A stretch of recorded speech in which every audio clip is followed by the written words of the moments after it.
Bonjour à tous! Lors de vos promenades nocturnes ou tout simplement le soir en terrasse, vous pouvez observer des chauves-souris voleter au-dessus de vos têtes. Mais vous êtes-vous déjà demandé comment elles faisaient pour se déplacer dans le noir?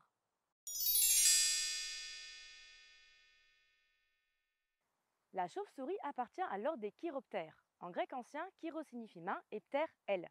Il s'agit des seuls mammifères capables de voler avec leurs mains. Nos espèces françaises se déplacent la nuit à la recherche d'insectes. L'intérêt de chasser la nuit est, d'une part, d'éviter de rentrer en compétition directe avec de nombreux autres insectivores diurnes, et d'autre part, d'exploiter des proies peu chassées, comme les papillons de nuit et les moustiques. La méthode de l'écholocation ou de l'écholocalisation permet aux chauves-souris de se déplacer dans l'obscurité la plus totale grâce à l'audition active. Cela consiste à envoyer un son et écouter son écho afin de localiser les éléments environnants. D'autres espèces de mammifères possèdent également ce type de radar biologique, comme les musaraignes et les cétacés. Mais alors, comment ça marche? Tout d'abord, petit rappel sur le son. Le son est une vibration qui se propage dans l'espace sous forme d'onde. Une de ses caractéristiques est la fréquence, qui s'exprime en Hertz. L'homme peut entendre avec ses oreilles des fréquences comprises entre 20 Hz et 20 000 Hz, alors que les chauves-souris vont émettre des sons au-delà de 20 000 Hz dans le domaine des ultrasons. Pour se déplacer, les chauves-souris vont émettre des sons de différentes fréquences. En effet, les sons aigus ont une précision assez fine, ce qui permet par exemple de localiser une proie. Mais ils ne peuvent pas courir qu'une faible distance. Les sons graves, quant à eux, se propagent plus facilement dans l'espace, ce qui permet de localiser des proies plus loin dans l'environnement, mais moins précisément. Pour que le son rebondisse et qu'il revienne jusqu'aux oreilles, il faut crier très fort.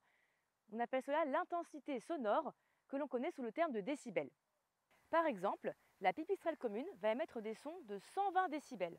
En comparaison avec l'homme, cela correspond à l'intensité d'une sirène d'alarme. Pour ne pas devenir sourde, la chauve-souris pourra boucher ses oreilles avec un muscle qui va fermer un clapet.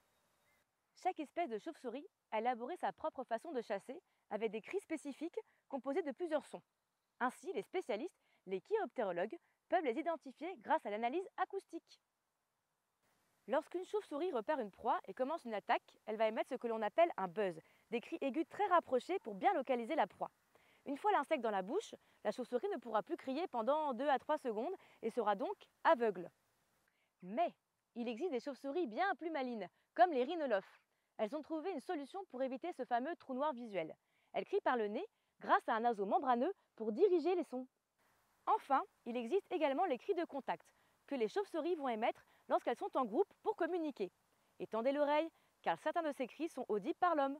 Pour finir, l'écholocation est un système très sophistiqué, dont l'homme s'est inspiré pour inventer et perfectionner les radars et les sonars. On appelle cela le biomimétisme. Mais cela, c'est une autre histoire. Alors sortez, et même la nuit,